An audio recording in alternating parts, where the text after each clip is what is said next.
Hey everyone, and welcome back to the channel. Today we're taking a look at this Kubota riding mower that the customer brought in and said that they replaced the carburetor on it, but now it's got a crankcase full of fuel. I'm going to show you why you shouldn't make the same mistake they did with this on this Kawasaki V-twin liquid cooled engine. Don't forget to hit that like and subscribe button as we go along if you enjoy the content.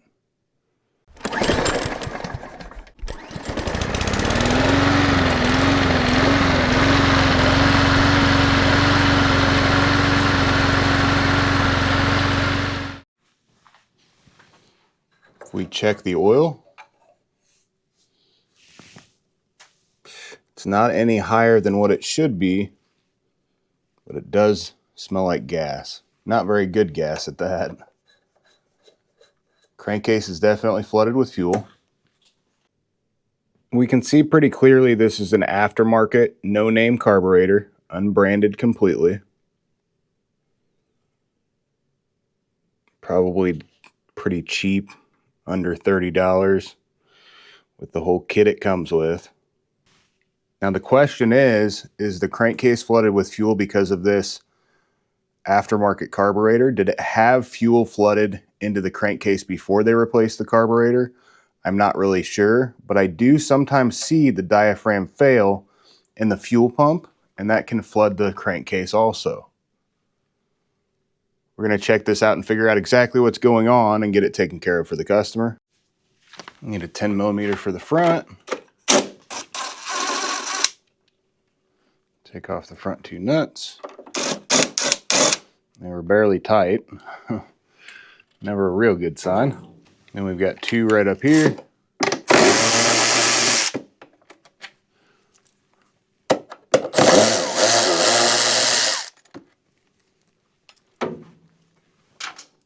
Take off our keeper for the breather. And then this, if you kind of pull up, will just slide right out. There goes the little bushing from up top. Seems like maybe they had a hard time getting this off originally. There's just a little spacer or bushing in here. And there's one on each side, of course. And now we're already to the carburetor. So the carburetor, to get this off, you can take this off straight towards you. We will have to kind of finagle this around to get both of the linkages out. Now you can get all this without taking the plate off, but it's much easier just to take the plate off. Just two 10mm bolts here. And you got one short bolt, lock washer, and washer. And then this one has the same thing, but it's a long one, and then it's got a spacer behind it. So this is just to keep that all spaced to the proper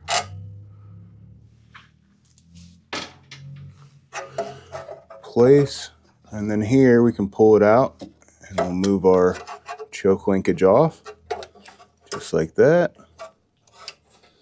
And then the back one, if you just kind of pull forward while you're pulling it out, it'll actually come right to the side and pop out for you. Now, there is a spring that'll also have to come out. It looks like they did some pretty good damage to that one, bent it all up. And then we'll have to get our fuel line. Now, I'm not going to take this fuel line off yet because I'm curious as to whether it's the carburetor that's failed or it's the fuel pump. So what I'm going to do is I'm going to go ahead and drain the oil and gas mix real quick, change the oil filter, and we're going to turn this thing over. And if we get fuel squirting out of the carburetor here as we're trying to just turn it over, then we know the issue is going to be the carburetor. If we don't, the issue is likely going to be the fuel pump.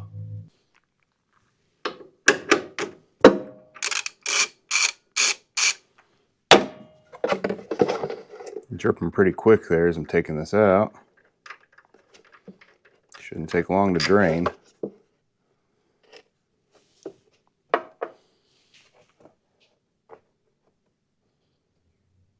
Definitely got a good amount of gas in it.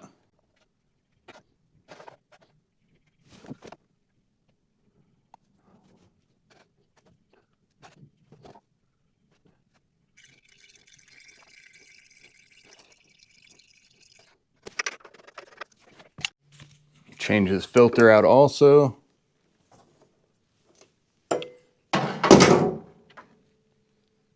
No reason to change all that nasty oil gas mix without changing the filter out.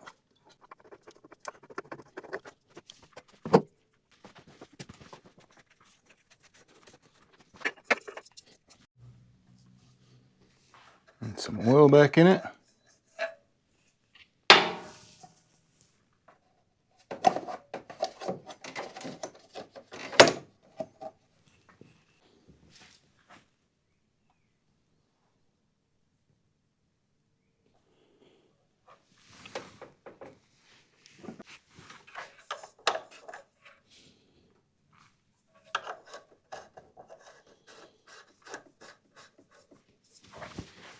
Now that we've got a good level of oil in it that doesn't have gas mixed with it, we're going to turn the engine over and see if we're getting fuel out of the carburetor or if there's no fuel coming out of the carburetor. So since this has gas in it, it'll still be pumping, and if that needle has failed, it will start to come out of the carburetor itself.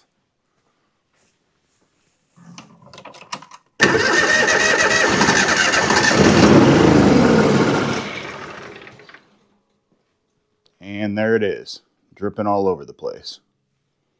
I didn't really expect it to start, but with as much gas as was probably still in the cylinder, guess it's not too surprising. But as you can see, it is the carburetor that's failed here. This carburetor obviously wasn't a good one that they put on. And we need, on this, I would not use anything but an OEM carb. That's just something that, in my opinion, on a expensive unit like this, what's the point? Spend a couple $100, get the right carb, get it replaced, and that'll take care of your issue. It'll last for another 20 years. But if you put something like this on, you can ruin your engine real quick, especially if you're not checking your oil. Don't make that mistake. We'll get a new carb and get it replaced here. May also look into the spring, even though that spring, all it basically does is keeps the slack out of the governor linkage and the governor arm. So, I mean, it's as long as it's taking up that slack, it's not a huge deal. But if I can find one, I will definitely get a replacement for that. So we got our new carburetor in. It did take a little while. We got a couple gaskets here for the intake. The carburetor that was originally on this engine had a solenoid on the bottom. And that carburetor is obsolete. There is no direct replacement. There's a couple out there that are for different engines like the FC540 and different ones, which may work so you have an after-fire solenoid, but you may have to change the jet size if you use those. So I talked to the customer. I said, hey, I can get an original John Deere that'll work for this engine, but it may not have the solenoid, or it's not going to have the solenoid, and talk to him about the issues that can cause. Backfiring when you turn it off is one of the most common things. Many times that doesn't happen either. The John Deere 345 actually uses this same carburetor without the solenoid, and they don't have any issues, but this one was made for Kubota with an after-fire solenoid. You can remedy that by turning down the RPMs just for about a minute before you actually turn off the mower, and you may not get those backfires as much as you would otherwise. So this carburetor is a Manuki, so it's not going to leak like that aftermarket one did. It's a good quality. And it is exactly the same jets that go on this engine. So I know this works perfectly on this engine. Not going to be an aftermarket. This one was a couple $100, but some of the other ones with the solenoid are going to be $325, $350, which may or may not work perfectly. You may have to change the jet size. But either way, don't go with that aftermarket carburetor. I'm going to show you too what I do between the fuel pump and the carburetor to make sure you don't run into another issue that's not caused by the carburetor itself.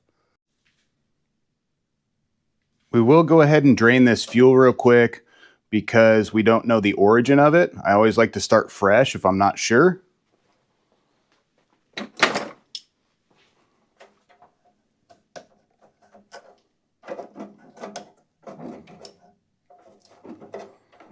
I'm going to take the fuel line off of the fuel pump. We'll drain that completely out. So we finished draining all the fuel out. It's empty. Take our fuel line, going to the carburetor off.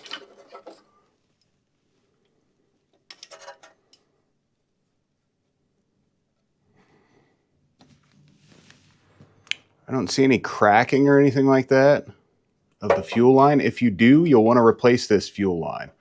And this one's kind of difficult because it does have that heat shield around it. I always like to put something like that back.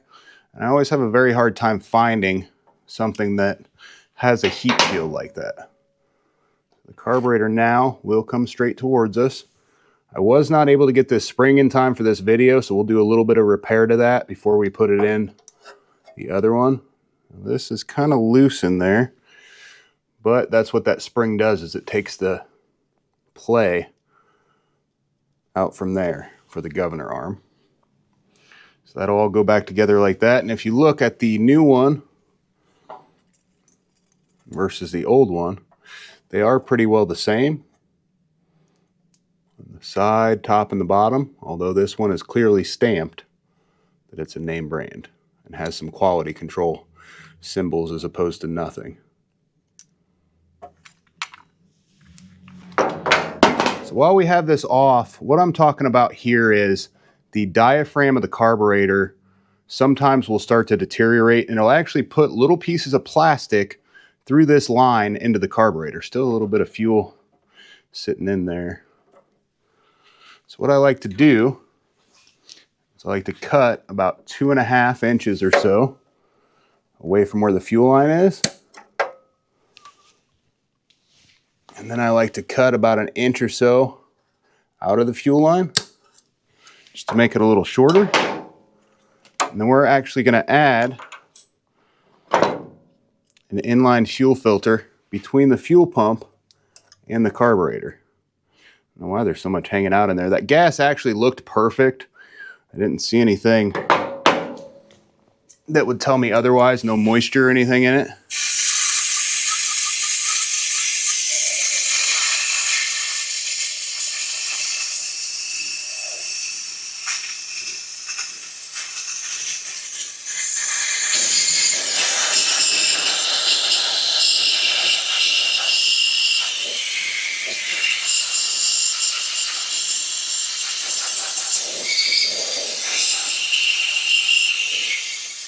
You want to be careful not to overpressurize that fuel pump, as you can ruin the diaphragm in it that way.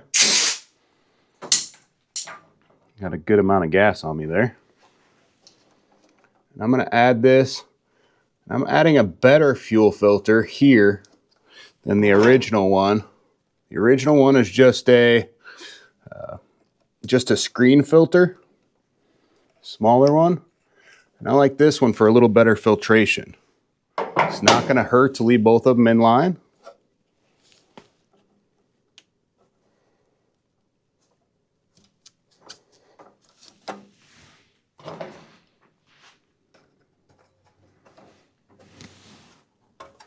You want to make sure that it is facing towards the carburetor for the directionality of it. And this one is. And you want to make sure once it's back up on there also that we're not pinching anything anywhere. So I'll show you that. We should have just about the perfect amount of play now to get it kind of up in there without any lines pinching whatsoever. We will replace this gasket at the backside. It is torn. If it's torn or in bad shape whatsoever, you do have to replace it. If you don't, you're going to run into an issue with an air leak, and it's never going to run right.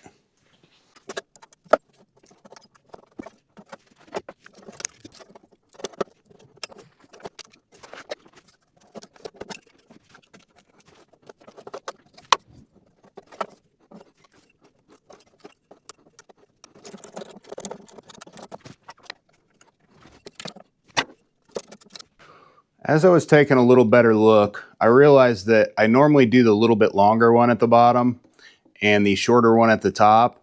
So I moved those and switched them around just so it kind of curves like this without kinking the bottom side. Again, no matter how you route it though, you don't want it to kink. So I've got the heat protected one at the bottom.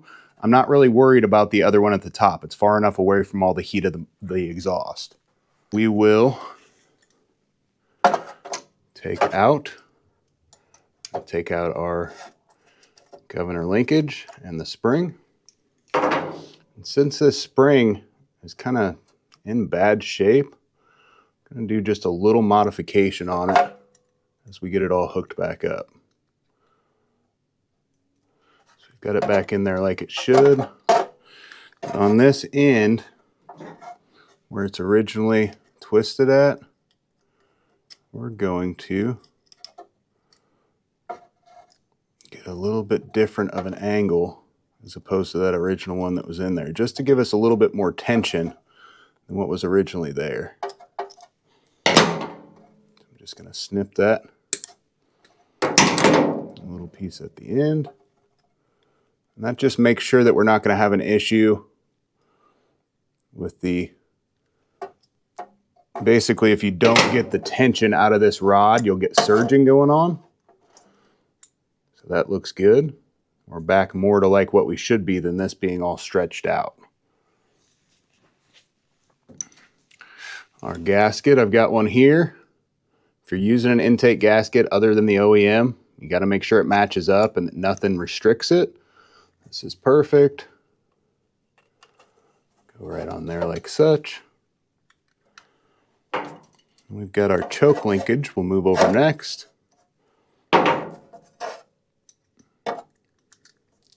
Straight in like this, just like the other one. Then we're going to push everything back on. And as we go in, just like we did before, we're going to get this linkage on while it's out, and then push it back in to get it into the hole. So this needs to be out to get us the right angle. And I like to use needle nose just to kind of guide me in the right. As soon as you hear it pop in, then we can get our spring going too. Same time. Now this spring's a little bit more difficult because it's at a little bit different of an angle, so I might even pop this back out and get my spring first. May make a little bit more sense because it's not quite the right angle at what it should be to get in there, and that's probably why they had issues with it to begin with, is because it was all stretched out. See if I can't bend that just a hair so I can get it back on there. You need to be at enough of an angle though that it's going to stay once it gets in there if you're doing any sort of modification on this.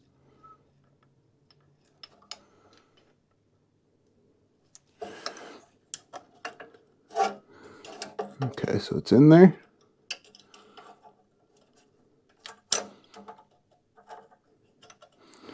And now the same process, but this time you've got spring tension in it as you're trying to get it back in there. Oop, thought I had it.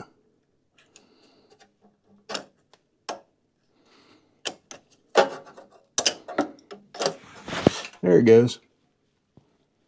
Yeah, easier said than done on that part of it, but hopefully that got you enough of a view where it'll make it a little easier. Right. And this guy here does also have to come from the front.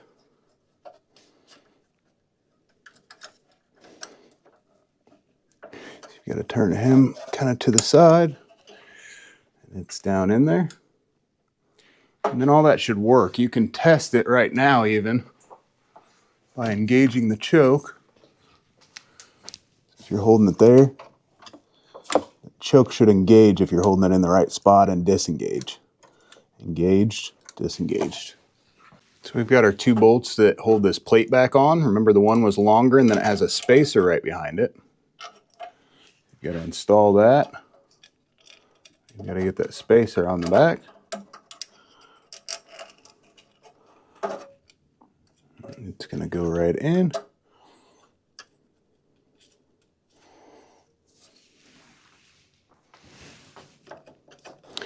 We've got one up top here.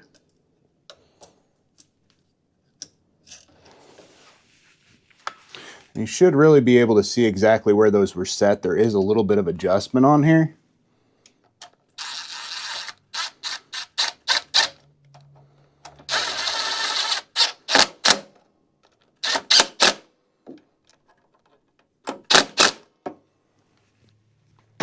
Perfect. You can test your choke now again. It's not quite closing all the way. Apparently I've got a little bit of adjustment off here. I had to guess. I'm sure it was probably closing all the way before. Get it all the way back. If it's not here, it may be a throttle cable. Yeah, see with it. That pulled a little bit more to the left. We're all the way choked. Now we're off choke, choke, off choke. Perfect. Got our gasket on the front. We'll go ahead and put on.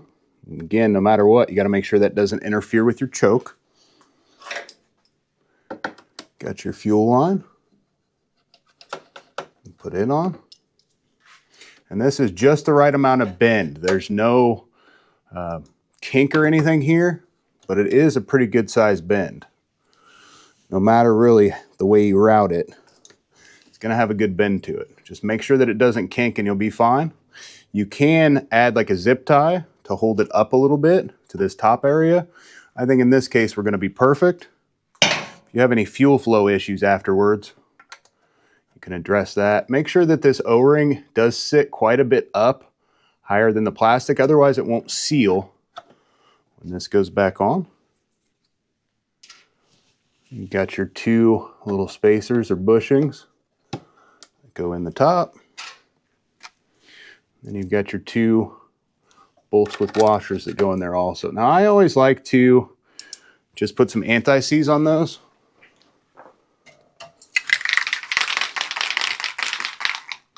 I use the spray stuff anymore. It kind of makes a mess. I'll do it down here just on one of these plastic bags because you get a lot of overspray. But those seize up many times. We don't want that to happen. And I always like to leave this loose until I at least get these started. Otherwise, they're kind of hard to line up. Get our front ones on.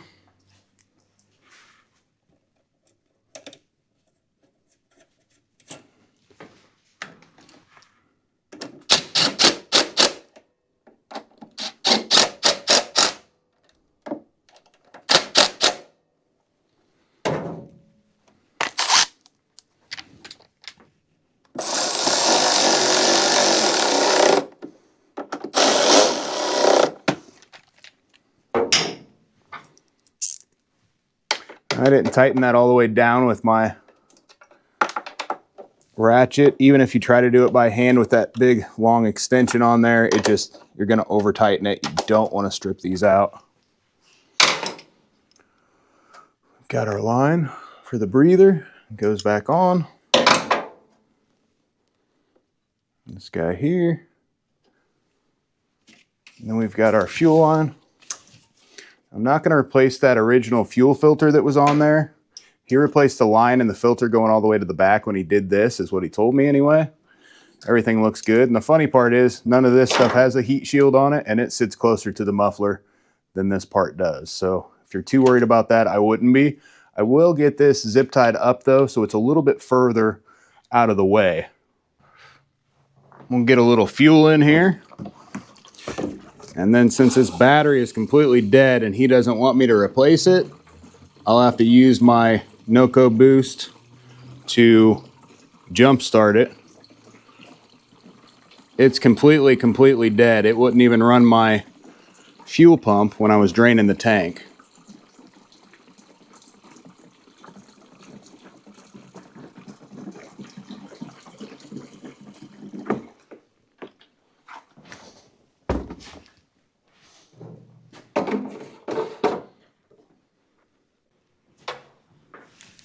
Figured I should open the door. It's probably going to smoke quite a bit.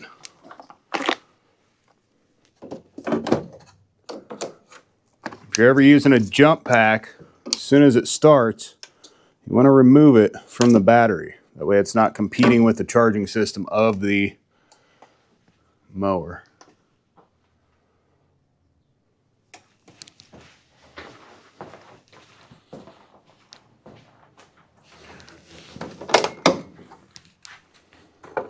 Choke.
That sure stored a bunch of fuel in that exhaust before we started. And I can tell you what, that was just rolling smoke like it was a diesel or something. I took it outside. It only took maybe 5 minutes before it cleared up. So it wasn't too bad out there, but in here, I mean, it's still smoky after I took a 15-20 minute break and went and double checked some things and did some other work. And yeah, I mean, it's still pretty hazy in here now, but it just goes to show you on something like this, even if a company makes a part obsolete or different parts obsolete, there's almost always a different way to get around that. You very rarely have to use the parts that they provided. Most of these engines are going to be pretty well the same across many different blocks and models. So you've just got to figure out what's going to work right for the mower that you're actually working on or that you have. This mower, to buy this customer, would probably spend $4,000 or $5,000. It's got power steering and deck lift and all that stuff. He doesn't want to do that. I mean, he's going to get out the door for almost no money compared to what a new one is. So save yourself, save your customer some money.